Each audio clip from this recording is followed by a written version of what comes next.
Okay. Hi, everyone. Welcome, welcome. We're going to get started. Thank you all for coming to our event tonight, Inequity at the Rise of Environmental Justice. My name is Maya Paley. I'm the Director of Advocacy and Community Engagement here at the National Council of Jewish Women, Los Angeles.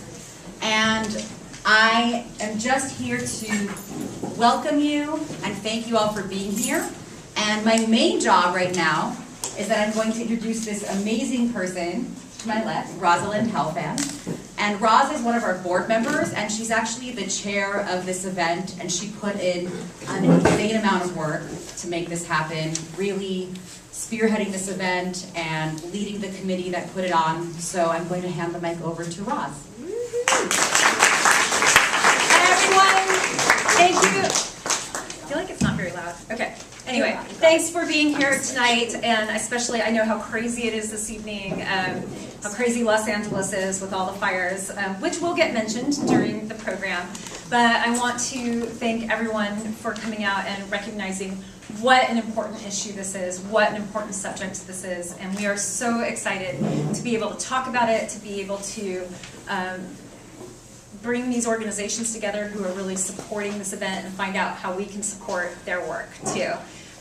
So again, I'm thrilled that you're here. The National Council of Jewish Women Los Angeles has been around for over 100 years. We're one section of the larger national organization, and our mission is very social justice oriented. It's about serving women, children, and families.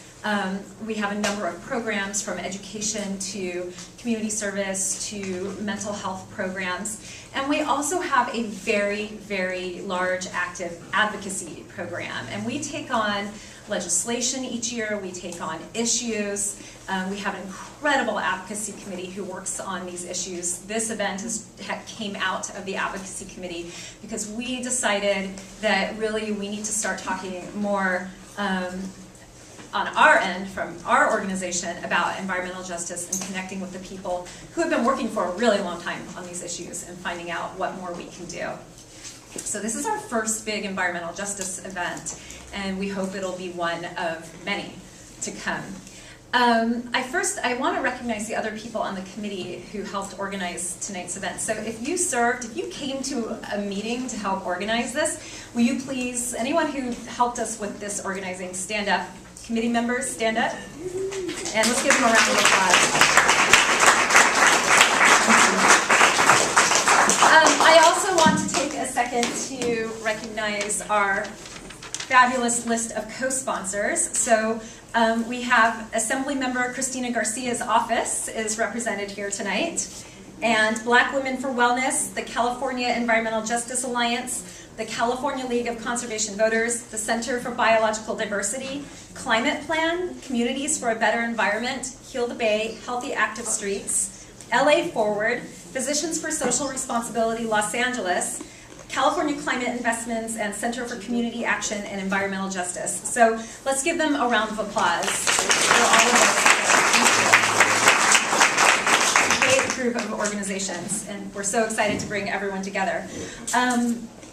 So with that, I want us to get started, but tonight is meant to be an interactive program. So we don't believe, I shouldn't say we.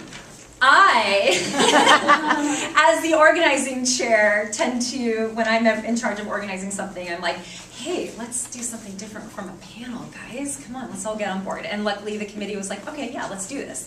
So our focus tonight is on educating and sharing stories that really help to illustrate what's happening with environmental injustice and come from a very personal point of view, and to also engage our co-sponsors in talking about actions that we can take with them, and engage you in discussing actions that you want to take with our co-sponsors. So we have opportunities for you to learn about environmental justice and get more deeply into these issues in an engaging manner, and we're going to have a really incredible activity for that that you get to do during this program. And then later on, towards the end, you will have an opportunity in your groups to be talking with co-sponsors about actions that we can all take and that you would like to take. So I'm really excited that we have this opportunity to engage at this higher level. And in case you start to feel droopy or drowsy or anything like that, we've got coffee in the back. So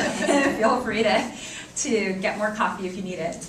And with that, I'm going to introduce, so we're really lucky to have Strella Service from the California Environmental Justice Alliance speaking and facilitating tonight's program. Let's give her a round of applause.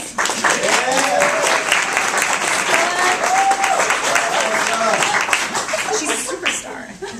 Strella coordinates the Energy Equity Program, New Civic Engagement Program, and organizational development work for CEJA. Yeah, CEJA. She helps communities across California chart their own vision of a clean energy future and empowers people to speak for themselves, which is why she's up here tonight, and to develop their own policies, bring local renewable energy to the hardest hit communities, and unite communities of color voters across California. And I'm going to let her share some of her own story and talk about what she does. Let's give her another round of applause. Thank you so much. So first off, I'd like to just thank the National Council of Jewish Women in Los Angeles for having me and CEJA and this incredible event. I'm so happy that you all are talking about environmental justice in this critical time. So just a little bit about me. So I am actually the product of environmental injustice. I grew up with asthma. And 3 out of 4 of us children, so I have 2 other siblings that actually had asthma. And growing up, I just knew that it was a thing. We had respirators and inhalers, and I had no idea that it had anything to do with the environment around us until I grew up, and then I went back to the Philippines and then realized that, oh my God, it's related to corporate power and beyond the environment. And I came back here and I just was so inspired by what I had realized that I committed to this work, to social justice work and organizing the environmental justice community. So as a statewide organizer for the statewide organizing director of the California Environmental Justice Alliance, my work is really to organize and empower the communities that are most impacted throughout California, and to engage people on grassroots statewide policy advocacy. CEJA has 10 member and partner organizations, so you'll hear from one of our member organizations soon, Martha, and we represent around 20,000 people across California, all low income, working class people of color. I wanted to speak about 2 things related to environmental justice this evening. One is obviously, you don't have to go far to know and to understand about environmental justice. Today, or in these past few days, you all have been experiencing the fires here in Southern California, and I just wanted to give a couple of statistics. And I didn't even realize there were these many fires and that they're growing. So the Thomas Fire in Ventura, 110,000 acres affected. The Creek Fire in Sylmar, 13,000 acres affected. The Skirball Fire, 450 acres affected. The Rye Fire, 7,000 acres affected. And these were just statistics from this morning, so these probably grew. And tens and thousands of people that are being evacuated, entire school districts being shut down, buildings burning down. So climate change is really the most pressing issue facing humanity today. And we also have to think about climate change as an environmental justice issue. And the reason why I say this is because an example I'm going to give is one story that I heard from one of our partner organizations, CAUSE, on the Central Coast, the Central Coast Alliance United for a Sustainable Economy. They're based in Ventura, being incredibly impacted by the fires, and yet the farm workers there, who are mostly all Latino, are still being forced to work on the farms, and they have no other choice. And so the organization had to then quickly respond to this and get them to safety, number one, but also provide them with some masks so that while they're working, they can be protected somehow. So this is, again, is in a heavily environmental justice community, Latino community. And so that's one thing, is just to think about, fires is a big climate change issue, but it's also an environmental justice issue. And I often say that environmental justice is a civil rights issue as well, the civil rights issue of today, because in California, we have identified that 25% of the population is the most impacted by climate change and environmental toxic pollution. So these are called, quote unquote, disadvantaged communities or environmental justice communities.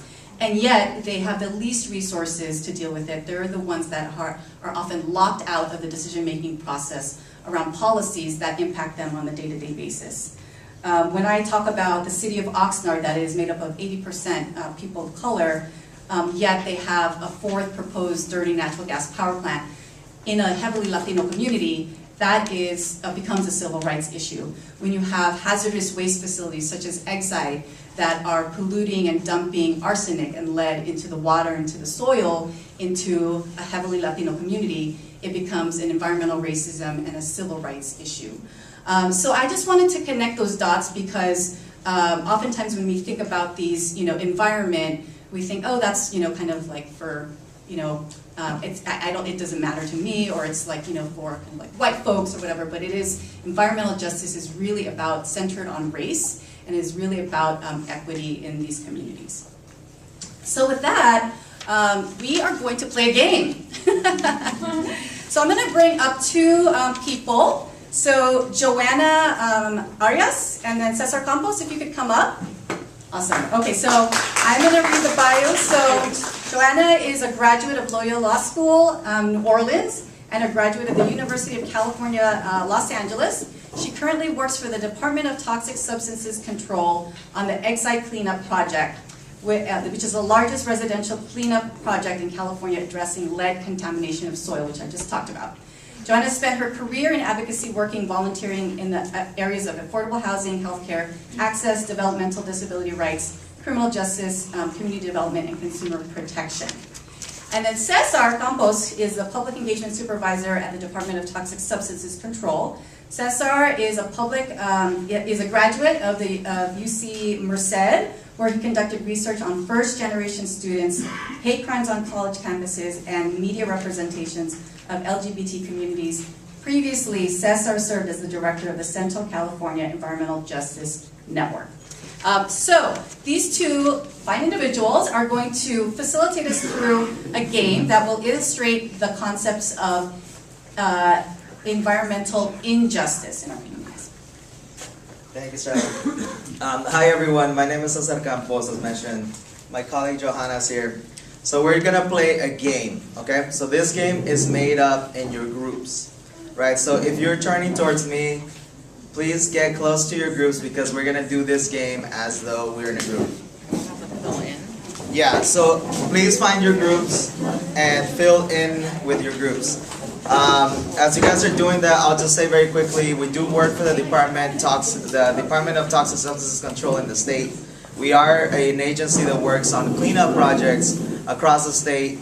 We are actually working on the Exide cleanup project. That is the largest cleanup project currently occurring in a residential area. Southeast Los Angeles, it's about 10,000 residential homes that we're working on. Okay? Do you guys mind if I don't, can I just project? Is that fine? Is that cool? Learned a lot there. One big takeaway, our group actually didn't finish this activity because Martha, who's our next speaker, she's so badass and such a veteran environmental justice leader that she said, we can change the rules. Let's change the rules. That was the first thing that came out of her mouth. And I was like, really? Can we do that? She's like, yes, let's change the rules. Otherwise, and actually, we should change the rules because otherwise environmental racism, environmental injustice will continue on. So, with that, I'm going to introduce Martha. So for the past 35 years, Martha Arguello has served as the nonprofit sector, in the nonprofit sector as an advocate, community organizer, and coalition builder. She joined Physicians for Social Responsibility LA in 1998 to launch the environmental health programs and became its executive director in November 2007. She's committed to making the credible voice of physicians a powerful instrument for transforming California and our planet into a more peaceful and healthy place. And also, Martha's not only a veteran environmental justice leader in the EJ movement, but she's also a partner in the California Environmental Justice Alliance and a good friend. Martha.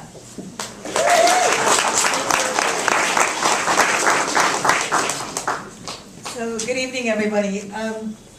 So I want to start with sharing the principles, some, not all, because there's like 13 or 14 and they're all really long, the principles of environmental justice. And I do this to remind you that the communities that are on the front line of whether that's the refineries or industrial production, but are really on the front lines of the extractive economy. How many folks have read the work of Naomi Klein in the room?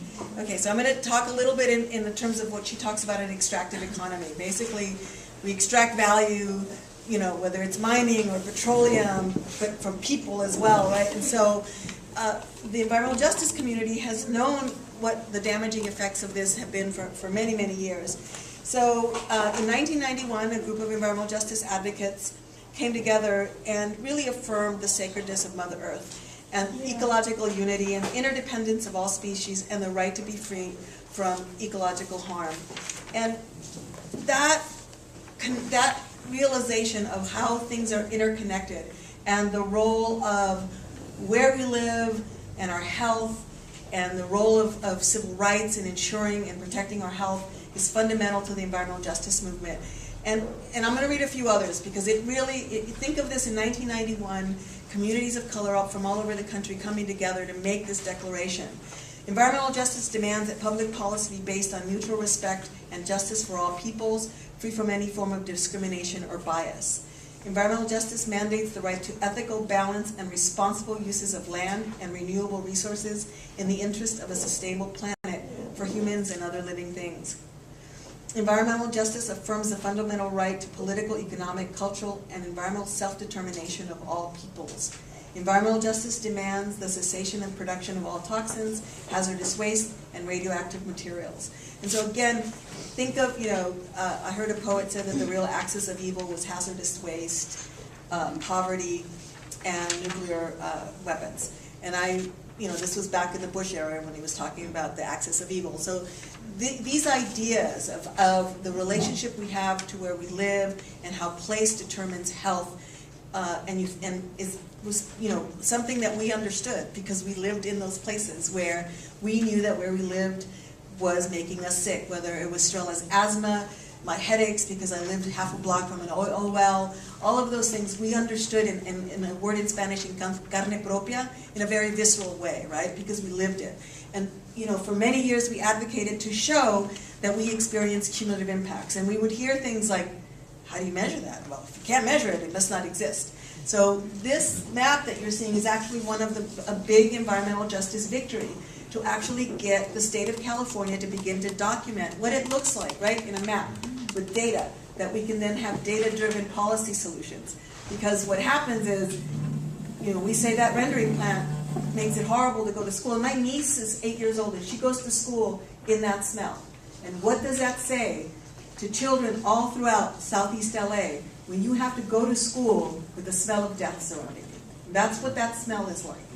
So those red spots are actually hot spots. Those are the most contaminated, polluted areas. That's LA County.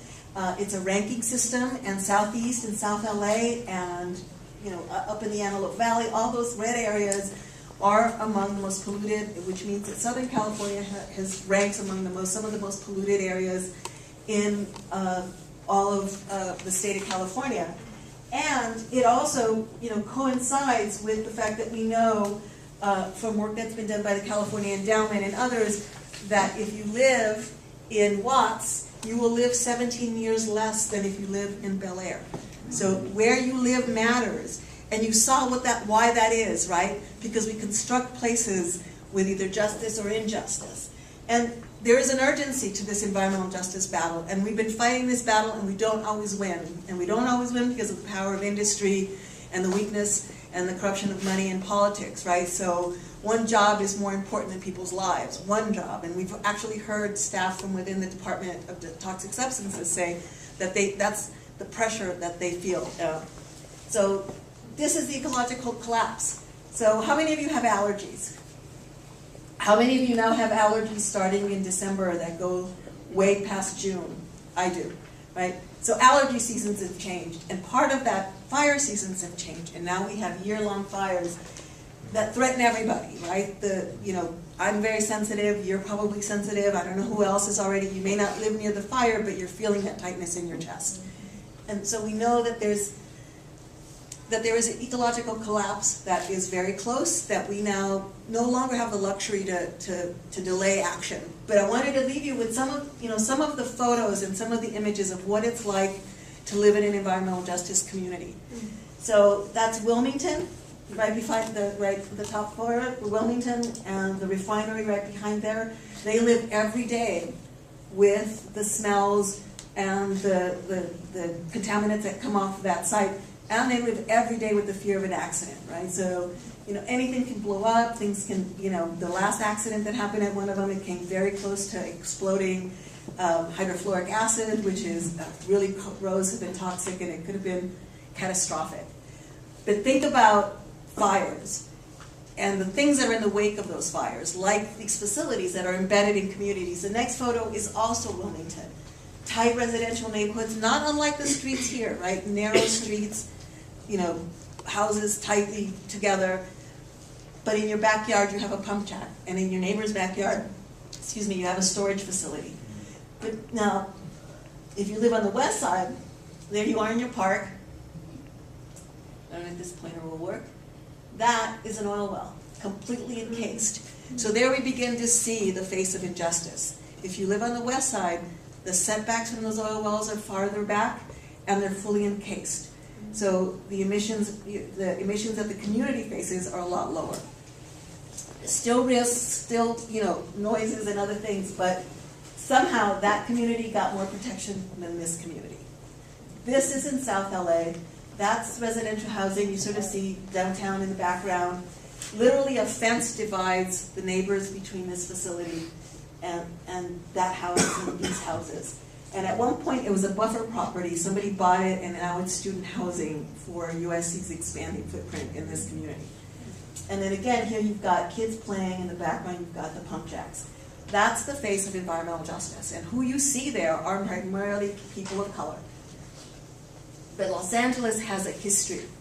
It was built on oil, it was built on inequality, it was built on this savage kind of capitalism. I'm going to dig it out of the ground and I'm going to get rich. And in fact, though some of us, I can tell by the room that a few of us are old enough to remember the Beverly Hillbillies. That was a guy, Clampett. And these were the back. So that's the first, she was the oil queen. She owned the fields that are now part of Echo Park. She was the first woman millionaire. Oh, there you go, first woman millionaire. This, right, where's the cow? This, I believe, is over by Echo Park near Glendale Boulevard. That's Wilshire Boulevard. And when you look at maps, so this was an oil town, and then it became a real estate town. So think about what's happening now with gentrification and the price of oil. And environmental battles have been waged in Los Angeles since that time. So there was a battle to transform Los Angeles from an oil town to a real estate town. And those are the people fighting for it.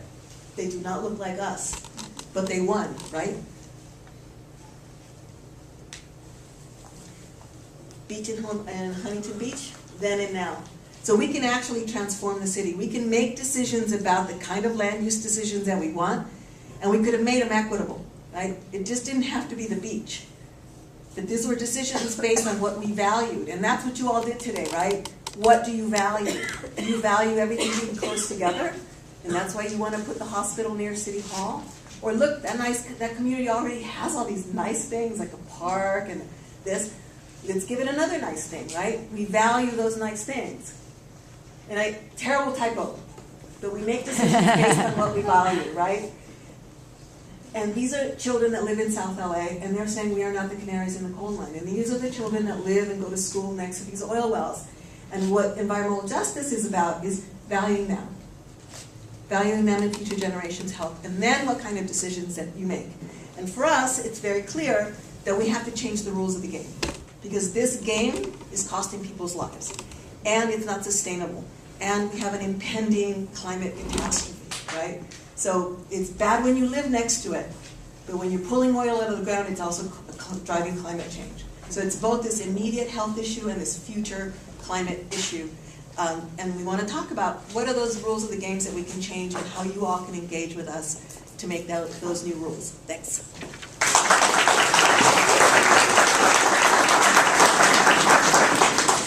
I also want to let everyone know you all have a note card on your chair or in your packet, and you can use that to write down questions that you have, because we'll have a little bit of Q&A time after our speakers. Thank you so much, Martha. Very powerful images. And who knew about that history of LA? Who knew? My goodness. So lots of themes, I think, happening, especially with Martha's talk around a lot of these things around environmental racism and environmental injustice is structural. A lot of it is about power and money. And at the end of the day, we want to be valued. Our communities want to be valued. So our next speaker is Monique Lopez, and we're going to enter the phase of storytelling, more storytelling now. So for 12 years, Monique has been a social justice planner and policy advocate working on a variety of issues such as transportation justice, environmental justice, and public space access. She led the design process of a 14-acre public space in Coachella Valley and worked with advocates and residents to secure over $120 million in transit and active transportation investments in EJ communities in San Diego. And I actually know Monique from her previous work. She used to work with the Environmental Health Coalition, which is one of our member organizations at CEJA. Monique. All right, Monique. Take it off the stand here. 12 years ago, I was in a room about half this size with about 50 people, and we were playing this exact same game. The only difference was this game wasn't being played on paper. It was being played in my hometown. I grew up in a small community, about 1,000 people, out by the Salton Sea. And I was in a bar where all revolutions start. And I was invited by a family friend who said, "Monique, do you know that a company wants to come into our town and build a sewage sludge incinerator?" Sewage sludge is basically shit.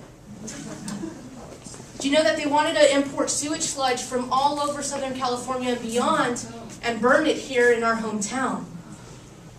So I went into this bar, and it was loud, and we were playing this game. That wasn't a game.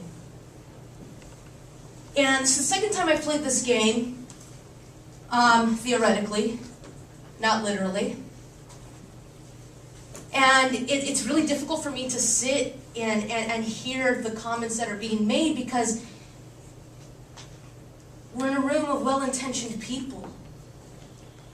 And the comments that I've heard are the exact same comments I heard people say why we needed a sewage sludge incinerator in this town. We heard comments like, the flood is coming. We need this in our community because in my community where I'm from, it's 25% unemployment rate. That's about the unemployment rate of the Great Depression. We need these jobs in the community. We're choosing the lesser of two evils. We can put it here because it's already polluted, because the community where I'm from, in Imperial County, there's already a hazardous waste facility about 20 miles down the road. Already the city of Los Angeles, by the trainload every single day, actually exports their trash into a landfill near my home community. It's already polluted here in the state of California, so why not put another polluting industry here? Because they need the jobs anyway. Well, after that meeting, I stayed back, and there's about 10 people left in this bar. And the elected officials had already made their decision. They wanted this industry to come into our home community. And with all those reasons listed, but we said, you know what? They're telling us the flood is coming? We've been living in the flood. We've been living in a flood of poverty. We've been living in a flood of toxic industries. We've been living in the flood. What are they talking about? And quite literally, we were told if this industry would come in, our town that had a really old fire engine, we'd get a new one. That the school, that the pool had been shut down for about 10 years, that pool would have enough money, the school district would have enough money to reopen that pool. Quite literally, we're being told that if we were to allow this in here, then we would have those amenities. But we said no. And so what we did is what Martha suggested to do, is we changed the rules. And we said no. So I was only supposed to stay in my hometown for about 6 months, and then I was going to go off and do other things. But I ended up staying for about 3.5 years. And I started a grassroots organization in which we fought this international corporation. And we co-authored a ballot initiative and went through the entire process. And we actually changed the rules of what could be allowed in Imperial County. And I won't get into all the details, but we did that by building alliances and coalitions with people that we strategically knew had more political power, more political clout than we did. Why? Why do industries always want to come into neighborhoods like mine where I grew up? Well, they know that people are politically weak, the land is cheap, and so are the elected officials. So that's why they keep coming. So we knew we had to be just as politically savvy, and so we built alliances with key individuals. One of the things that we did is I looked at the assessor's map of who owned property around the proposed facility. I found the key farmers who owned where they were growing lemons, and then I found that there was actually a dog training facility nearby. So I went to those places with a friend of mine, and we told them what was being proposed right next door. Well, it just happened that Dick Cheney's dog was being trained in that area. So these are like not regular dogs. And then the farmer, he gave his produce to Sunkiss. So we're able to build strategic alliances with people who had both the political clout and money to help fund our campaign. Good thing to say is that we ended up winning 3.5 years later. The company thought we'd give up, and we didn't. We won by 68% of the county vote, so now the county's protected from that kind of industry moving forward. And I just want to use the last remaining minute that I have to say this. So the last 12 years, I've been working with community members to help change the rules, but also to be creative within the existing rules we currently have. So I want you to think of the cutest kid you've ever seen or met in your entire life. And for many of you, that's going to be your own children or grandchildren, right?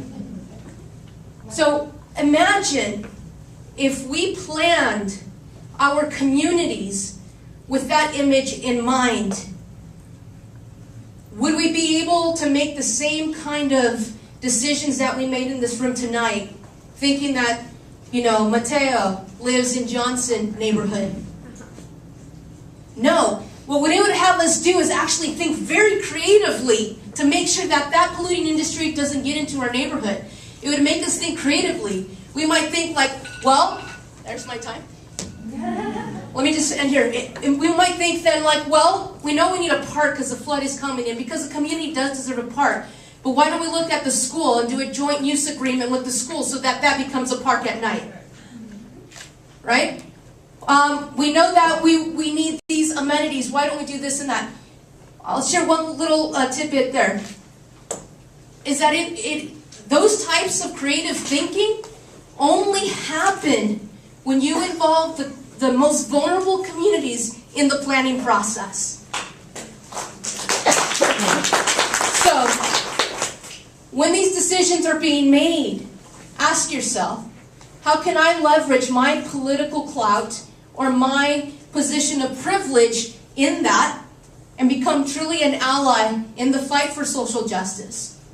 And 2, look around the room where these decisions are being made and see, are the people that are most vulnerable to these decisions being made in that room? And if they're not, You stop that process until those people are, because then that's when you'll have truly the creative ideas in that place, and you will have a different kind of city and a different kind of world that we all want to live in. Thank you.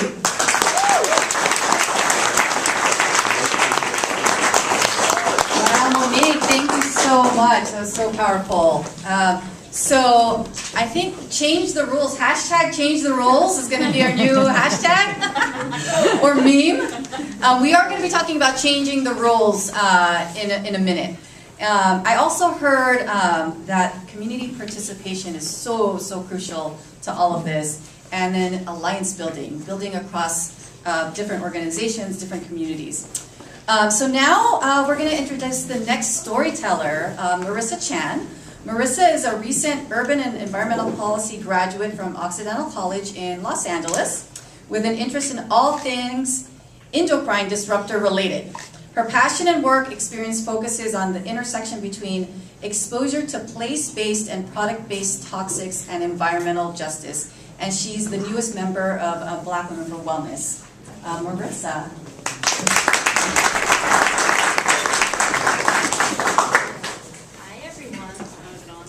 You guys hear me? No. Hold it closer. Hold it close. Can you hear me? Yes. Yeah. Okay. Hi everyone. Thank you so much for having me. It's great listening to all these stories already, and it's great to be on such an amazing, not really panel, but such an amazing place to hear such great stories as well as experiences. So I'm Marissa, as I was introduced, and I am the Environmental Research and Policy Coordinator at Black Women for Wellness, which is briefly just a reproductive justice organization that is committed to the health and well-being of Black women and girls, and we do that through education, empowerment, and advocacy. And so I'm going to be telling a little bit of a different story. It's a little hard to go after that act. You were amazing. But my story is going to be focused on giving you all the root causes as well as discussing some of the background to how Black women are the most overexposed and underprotected to toxic chemicals in personal care products. And from here, I really hope that you take from this that beauty is not skin deep. So starting, beauty product exposure may not seem like a huge source of chemicals or contaminants, but women are found to use between 9 and 17 personal care products every day, and men use on average 6. And that is equal to 168 unique chemical ingredients. And so that might not seem that bad, like, oh, it's just, you know, a couple of products you use every day. How is that going to do anything? But unfortunately, the FDA, who are the people in charge of regulating our personal care products, there is no pre-market safety testing or any studies required before any product goes on the market. And so the end result is that there are only 11 out of more than 20,000 chemicals that are banned from product use. And so think about that, 11 out of over 20,000 that are banned. And this is basically because our current regulatory system for personal care products is a self-regulating industry. So this is basically chemical corporations and chemical corporations and different other companies. They choose what products they want, choose what ingredients they want to use in products, and no one is stopping them. And basically, this self-regulating system is in place because the FDA has no power actually to remove these chemicals, as well as they have no power to recall products. So if something happens to a product, unfortunately the FDA can't do anything. So it has to be on the company's own free will to remove that product from the market. And so the end result of all of this is that our products are found to have dangerous toxic chemicals. And some are carcinogens, so cancer-causing agents, endocrine disruptors, which my introduction mentioned, and endocrine disruptors, which anyone who knows me very well, I'm very passionate about, and I would love to go into a little further later, but endocrine disruptors are chemicals that mimic your body's natural hormones. So some examples are they mimic estrogen or testosterone, and they can basically cause a response in your body that might not naturally be there. And so carcinogens, endocrine disruptors, and other reproductive and developmental toxins are found in these products. And unfortunately, there are disparities in terms of exposure, and Black women are found to use the most toxic products out of any other race or ethnicity. And this has been found through examining use patterns among Black women, but also important to mention this has been found through marketing studies. So Black women are specifically marketed more toxic products than anyone else. And these products are skin lighteners, they are hair dyes, they're also hair relaxers, and they're found to contain like sodium chloride, formaldehyde, these dangerous carcinogens and other irritants that can damage the skin and also lead to problems later along in life. And so kind of stemming from there's a really interesting and harmful narrative, unfortunately, that Black women choose to use these products. People say like, oh, Black women, they know. Like, they're choosing to use these products, like, beauty is pain, they're choosing to do this, it's their choice. And this, unfortunately, fails to acknowledge the role of social contextual drivers, so why Black women are using these products, as well as the role of racial capital. And this is really seen through how society not only rewards Eurocentric beauty, but also punishes those who don't have it. And I can name a few different instances, like court cases. There's a court case where basically this woman had her job rescinded because she had her hair in locks and she didn't want to take them out, of course. And so I could list a few other instances, but in my personal experience, one of the reasons why I got into this work and I became really passionate about this work is because I grew up in a predominantly white neighborhood, and I went to predominantly white schools, and I never felt like I fit in. I'm Afro-Caribbean and Chinese, and I naturally have curly hair. And growing up, I always wanted to have straight hair and to look like my peers. And I think I begged my mom for years to let me perm my hair. And finally, I think I was in 6th grade, was the first time she let me perm my hair. And I permed my hair from 6th grade to probably the middle of high school, and I continued to straighten my hair until graduating from college. And I just graduated from college this past May. And yeah, so just imagine how long that is.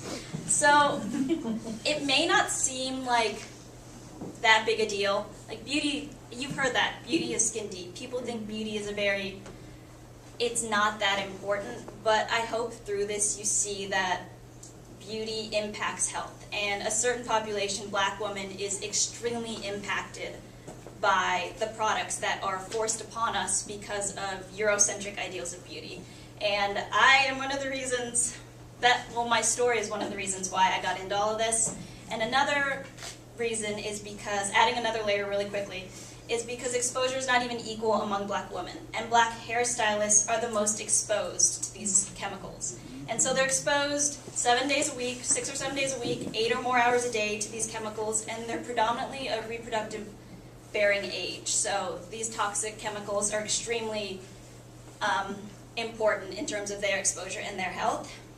And kind of that's the work that Black Women for Wellness does through our Healthy Hair Initiative. We work with stylists through education, advocacy, policy, but most importantly, we try to strive to empower these stylists and to build a base of informed stylists who can tell their own story.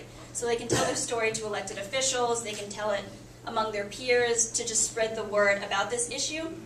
And going back really quickly to me, because personal storytelling, but one of the other reasons why I really got into this work, which I didn't even think about when I started, but throughout this past, I've only been here 6 months, but throughout this past couple months I've realized I got really into this work because my grandmother was a stylist in the Caribbean, and Black barbers and Black salons are the cornerstone of the Black community, and it still is. And so I've talked to my grandma since working here and learning about her story and how she started out. She didn't even graduate, I think, elementary school, and she became a stylist, and then she owned her own salon, and from there she wanted to do more. So she moved to London. I'm just going into my whole personal background, but she moved to London with my grandparents, and from there she became a nurse. And so it's really interesting now, like connecting both my personal experience with toxic chemicals and health with stylists to my grandmother's, and seeing those connections it's really important to not only talk about this issue, for me as an advocate, to talk about this issue to you all, but also it's extremely important to have stylists themselves talk about this issue. So I encourage you all to come to our events, come to our other things, our educational trainings that we have, so you can all hear their personal story themselves, because I think that's extremely important. Thank you so much. Another powerful story. So another theme is, I think, making sure that the community members that are impacted themselves tell these stories. So I'm going to ask the speakers, actually Marissa, if you can come back on stage. Marissa, Monique, and Martha, 3 M's, and an S. Stella. We're just going to take a few minutes for We're a going to set up Q&A. here, but the note cards that you all hopefully are writing questions on, this is going to be your opportunity to ask your burning questions of our speakers.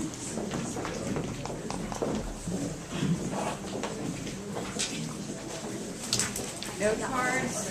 Okay. So, Does anyone have a note card with a question?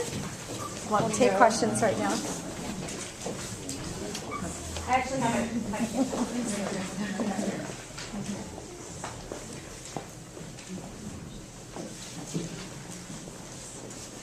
So folks could pass their cards over to Rosalind, Johanna, staff.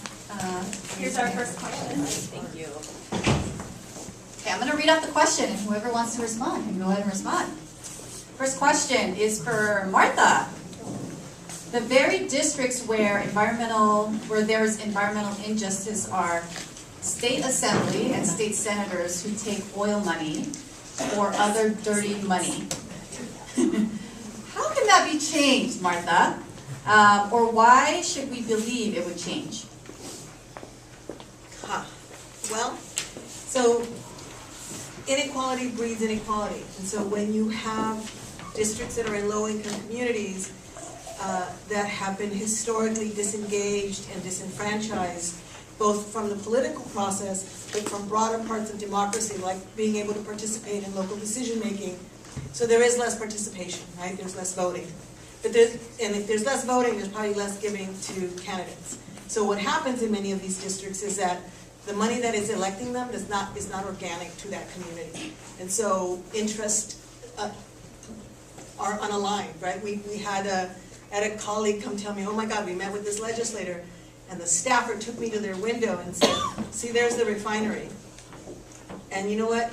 They support us, and we're good with that, right? And it was, I'm just going to say it was a staffer in Mike Gibson's office who does represent the community in the refinery. So I think the solution is around organizing and building community power, building power to both engage at the electoral level, but also to engage in the policy making, right? So so we don't do that election work, but we do educate and engage residents and our own physician members. And I think that organizing that communities do, that base building groups like some of the other members of CEJA is critical, right? Because that's about accountability. And frankly, it's not that hard, right? We just have to figure out how to do it better. They're winning by really slim margins, 1,000 votes, 500 votes. So the power of organizing can really flip those districts, just like what you guys won in National City, right?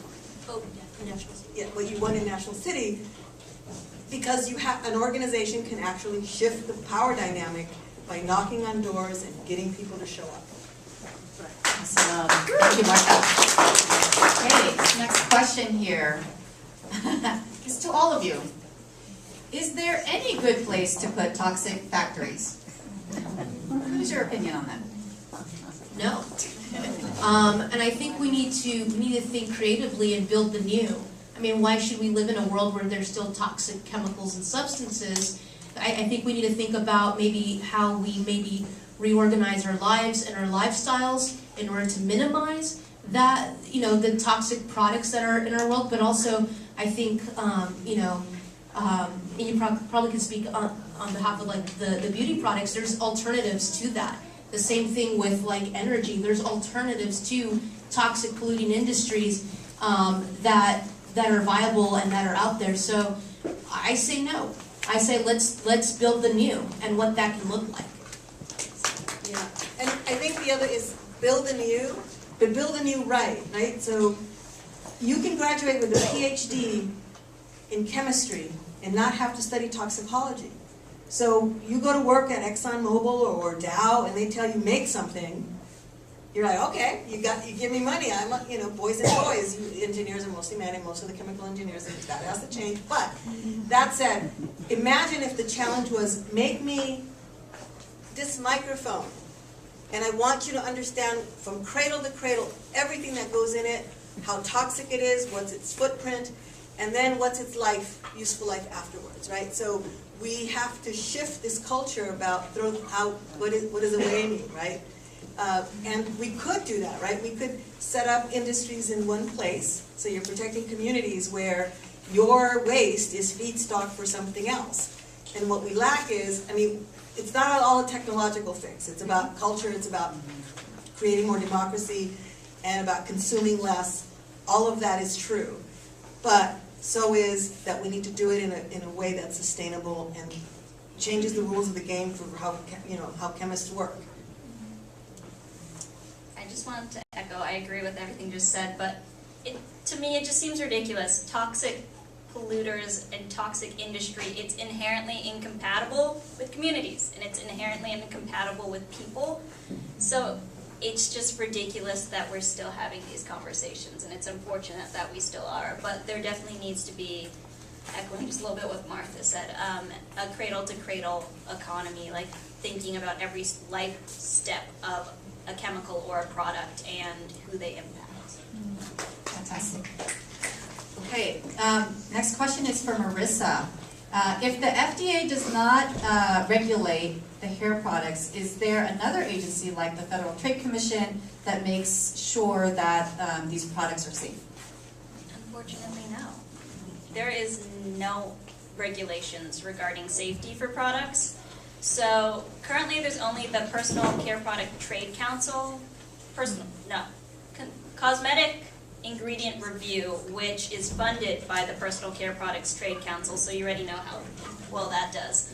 But currently there isn't any agency that regulates the ingredients in cosmetics. It's the FDA's job, so they should do it, but they have no power to do it, so they're incapable of doing it. So right now, the safety is basically put on companies to companies are forced to substantiate safety, and there is such fuzzy definition of what safety means. I think companies, they look at safety in terms of like if you get a rash or something happens immediately, but no one really looks at the cumulative or long-term health impacts of products. So that was a really long answer, but to answer your question, no, there are no Great. other agencies looking at that. Okay, and we only have time for 2 more questions. So first question is for everybody. How can we engage hardworking people who have many other priorities, like making ends meet, feeding their family in the decision-making process, and environmental justice efforts? One thing is we need to go to where they are. One of the things that I've been recently working on is with a group of street vendors out at MacArthur Park, and where they're being pushed out of that space. And I literally met them at the park, and we're working together and developing a design based upon their priority and needs to make sure that, and partnering with advocacy groups to make sure they're not pushed out of the space, but that they can be there in compliance with ADA and sidewalk codes. And so one of the things is to go where they are, but then also I think at the end there's going to be an opportunity. There's folks spread out throughout the room that are rooted in community, that provide a potential for you all to get involved in different ways that they can talk about. So, that is one of the reasons that doing community organizing is really challenging. And if you are aware of, from SEHA to PSR to Black Women for Wellness, Communities for a Better Environment, all those folks need your support because organizing is hard and it's often not supported. So you have to, knock on doors and find ways for their participation to be meaningful. But I've been really lucky. We work with a lot of organizations where you're like, they're bringing folks out, right? So that we do see that engagement. So I just think, more of it is necessary and more of it needs to be coordinated, and we need strong allyship in other communities. Great, fantastic. So I'm going to ask the last question for everybody. And it's similar to this last question, related. What outreach efforts are you making with Black women? What are the successes? What are the challenges? How can the people in this very room be helpful? So I'm going to respond to this and then hand it over to you all. So that is the very critical work of the California Environmental Justice Alliance. Actually, we're an alliance of what we call base building organizations, where our member and partner organizations across the state work with thousands of community members across California to organize them and empower them to get involved. And we work, and we're an alliance, and we also are part of many alliances that also don't look like us as well, because we know that we need to build alliances across in order to be successful and to win. So some of the things that we do to outreach both in many communities, including the Black community, is we do in-language. We develop in-language curriculum on complicated policy concepts, for example. We go to them, we do things that are culturally appropriate. We bus people up to Sacramento so that they can be in front of decision makers and they themselves can speak for themselves. So those are the many things that we do, and I just want to give a plug to on a couple of policy actions, policy things that we're working on, legislative priorities. So one is called SB 1000, which will be mentioned later. And that is the whole exercise that we did, the community, and that the development of the land use and all of that. So there's a general plan. Every community, every city, every county has a general plan. And when those plans get updated, which sometimes they never get updated, or it takes a long time, there's never environmental justice consideration. So what SB 1000 actually does is there's an EJ element that now needs to be considered across the state, which is amazing, which is something that our communities have been fighting for. So that's one plug. And I'm actually going to go and hand it over because of time for all of you to speak to this issue. So in terms of the first question, I actually think that is a challenge for us as a movement, that we need to do more to develop the leadership within African American communities so that they can speak for themselves. So and what we've done is to help build capacity. We're in a lot of coalitions where we are raising money collectively so that more and more diverse groups can begin to be part of the environmental justice conversation. I'm incredibly proud of the work I've done with Black Women for Wellness. We've been, running buddies for a long time, and I think that really bringing one of the things that, this idea of beauty and the beauty industry from both a reproductive justice and an environmental justice point of view really speaks to why we have to look at things intersectionally, how people experience contamination and exposure. So that's really important, and we as a movement just have to get better about nurturing that leadership and bringing resources into more diverse communities. And in terms of things that folks could do, I'm the co-chair of STAND, which is Standing Together Against Neighborhood Drilling. We are working on a major campaign right now to win a health and safety buffer zone around existing oil wells, and we will need everybody to pressure their council people to step up. This is going to be one of those battles that we know how the battle will go. Folks are saying these wells are making me sick. The industry is going to say, no, they're not. Where's your science? Prove that we're making you sick. And then they will say, oh, but the jobs. And then the labor unions will show up and say, some of the labor unions, not all, some are really good, some not so much. But we have to call them out anyway. And so we know the dance, right? We know the routine. But what we have an opportunity here is to actually make a public health-based decision on what we value. That we value the lungs of those little children that you saw in the canary suits. And that would be the 2,500-foot setback. And we need you to call your council folks and say you want this done in Los Angeles, that we can make a transition, that the city of LA is saying they want to be a climate leader, but climate leaders just don't drill. Right? So sign up, go to the website. Eric, I'm going to forget the website. LA. Really simple, but it's late in the day. So sign up. You can get alerts, but also call your council person. If you have a relationship there, tell them you support the 2,500-foot setback. If you have friends in labor that are in the building trades and others, ask them, let's work together on what the economy that we want, where nobody's life is in exchange for a job.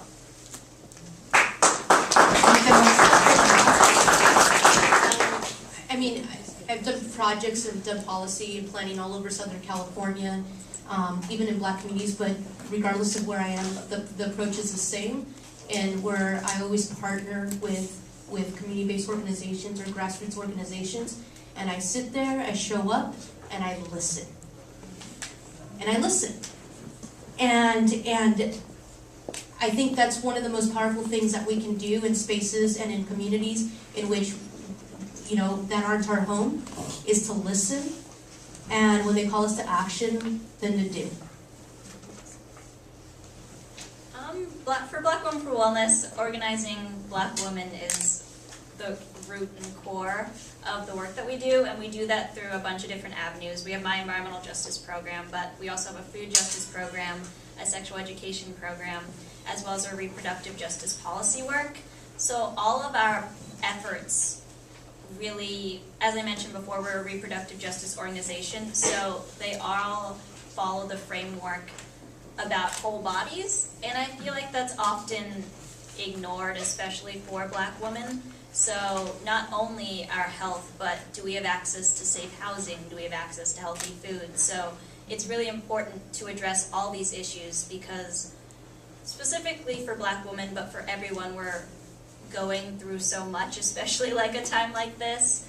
We need to address all of the problems in combination with environmental justice in order to empower and have these women have a voice and have the ability to speak about what their issues are in their community. Fantastic. Okay, so call to action. So we're actually going to ask the co-sponsor representatives to come up to this. One from each. One from each, please, to talk about what is your call to action to the group here. And you're going to get 1 minute. So if you could come up to the stage. I think we can stand up now. Oh, yeah. So I'll help with this. Yeah, so if all the one rep from each co-sponsor, you can just come up or line up in front. Yeah. It's very sweet. We have a very wobbly stage tonight. Who else besides me? I think there's a line of people. Yeah. Why don't you guys just come stage? up? There we I go. don't have to find myself here. I do some theater, and we always, when this is happening, we go stage managing moment. All right, if you can move on down a little bit. Move on down. There you go. So I'm Marta Segura. I'm with the Center for Biological Diversity, the Southern California Engagement Director.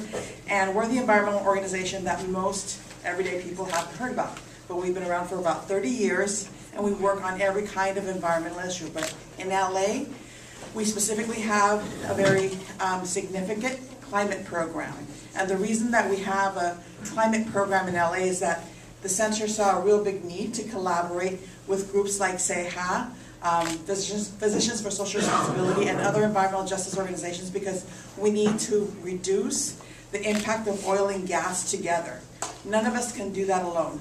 But the pillar of that effort are environmental justice communities because they live in the areas where the refineries are, where the oil wells are, where the toxic facilities are, where the cumulative impacts are. So the center is very committed in Los Angeles and across the nation to reduce the impact of oil and gas. And we sue refineries, we close down refineries, we sue the federal government, we sue the state government. So we have a great team of attorneys, policymakers, and now an organizing staff.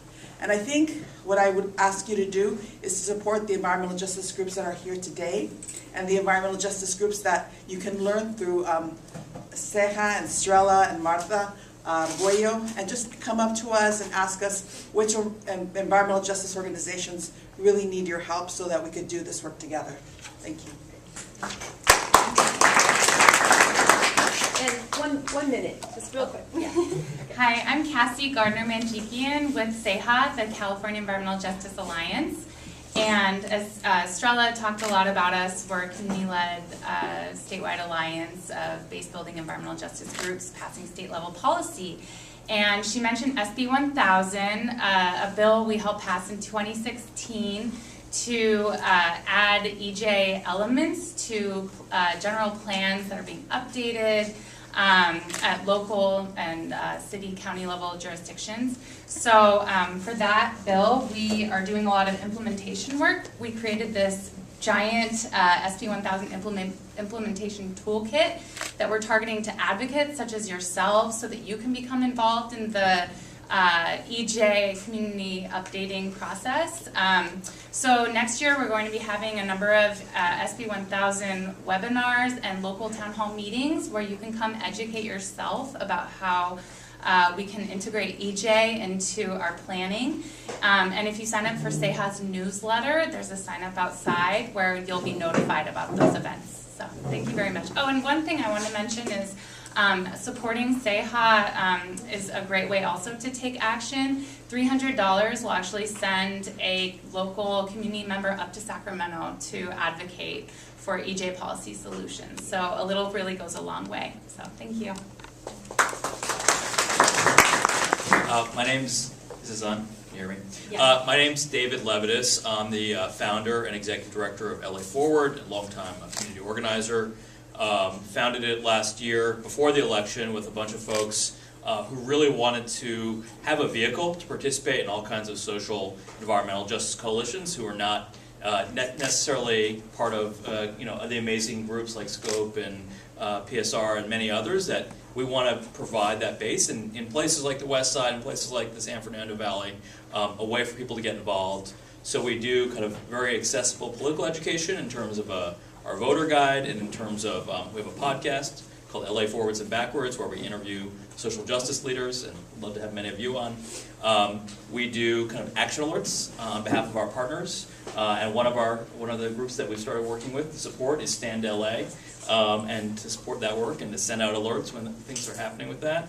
And then we have campaign groups who are doing organizing to support things like bail reform, to support street vending legalization, to support Stand LA. So I encourage you all to check out our website, losangelesforward.org, download the podcast, LA Forwards and Backwards, and yeah, we're really honored to be here today working with all of you and supporting you. Can we go this way, actually, since she's also been waiting? Okay. Sally Currington with Foundation for California Community Colleges. We've partnered with California Air Resources Board to promote California Climate Investments, which is a statewide initiative putting cap and trade dollars to work, and we really want to get the community involved. Please, call to action is please stop by our booth outside and grab a pocket folder, find out information, help us share information on projects and programs in your community.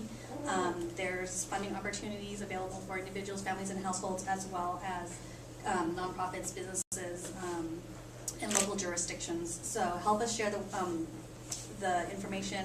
25% of the programs have to serve low-income and disadvantaged communities, so please share. Thanks. My name is Chris Craig. I'm actually here with the Office of State Assemblywoman Christina Garcia. It's a pleasure to be here on her behalf. I just want to let you all know that she is chair of the Natural Resources Committee in the state legislature, the state assembly, and we do have a booth as part of our co-sponsorship of this event tonight, where I'm pleased to say we do have a few handouts for sake of time. I'll just say they're on the table there. I do encourage you to please grab some on your way out. Some of the legislation that we have worked to pass this year in terms of environmental justice. So I won't go into detail, but again, the handouts are there. And also, we have a guide to participation.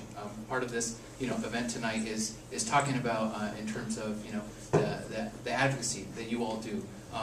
Speaking from the other side of the the meetings that you all have with legislators rather.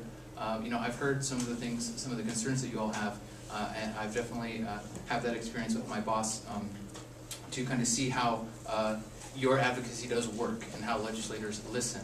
and how they try to take action to improve the quality of life for residents, especially in our neck of the woods, which is southeast LA County, choked by 6 freeways. So, disproportionately it affects our communities, but on a state level, we're looking to make changes well through our legislation. So please, I encourage you to speak with me a little bit more and take the handouts that we have at our table. Thank you.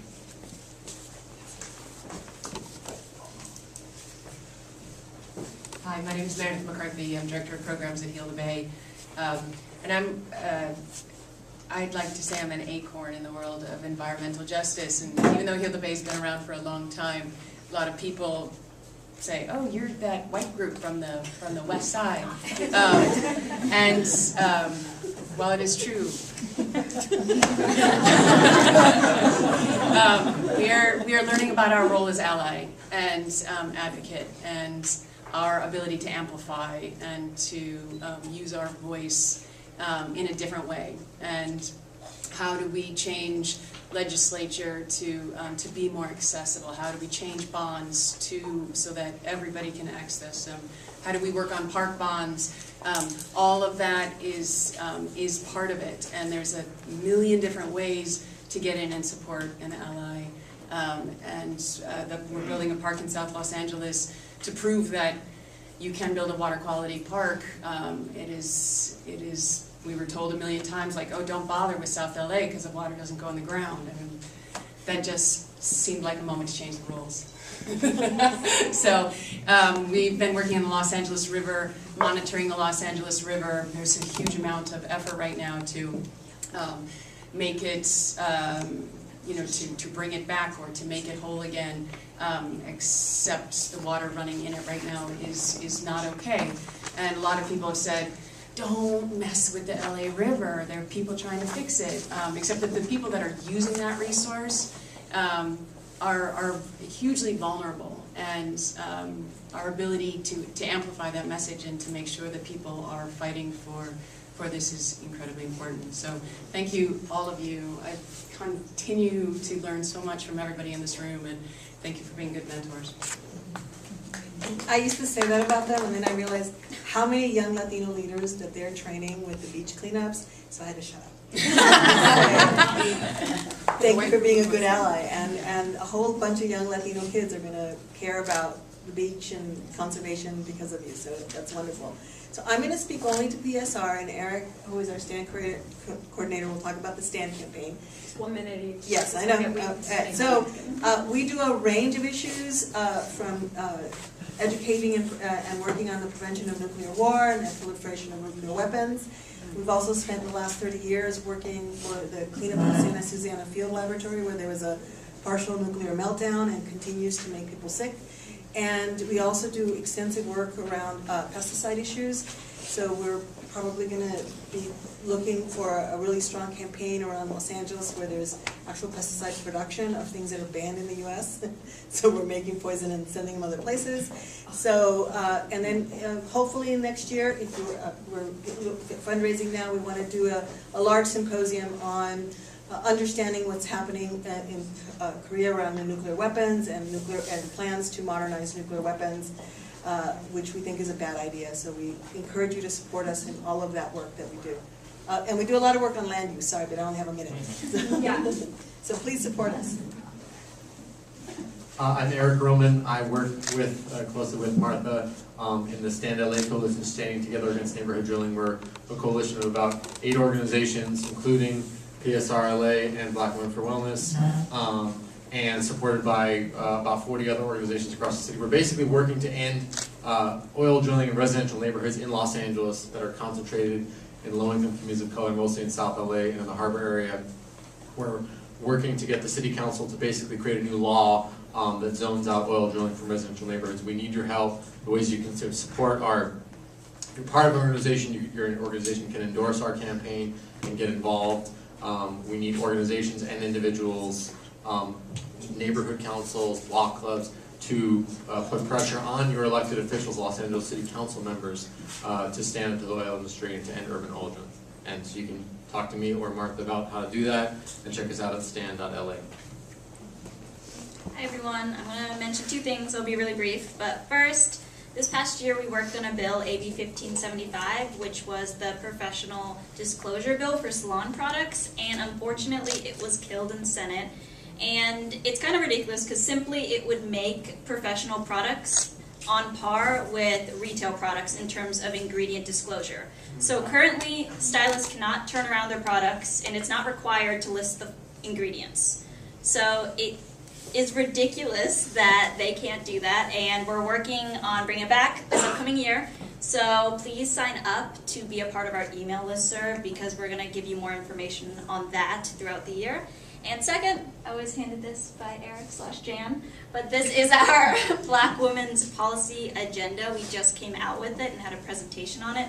But basically it lists a bunch of facts regarding the very unfortunate and alarming health disparities experienced by Black women in California. It's focused on California, but there's facts specific to Los Angeles as well as the United States throughout it.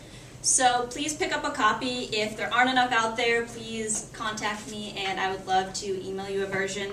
But through this, there are policy recommendations in each section. So please, when you're speaking to your elected officials, make sure to have a Black women's agenda in mind. Thank you. Great, thank you all so much to our co-sponsors. So stick around because this is the moment that we want to hear from you. So these co-sponsor representatives will go back to their seats and they're strategically placed, so there should be one co-sponsor per group. If everybody can get back in their circles, we're going to take just 5 minutes. 5 minutes, and the question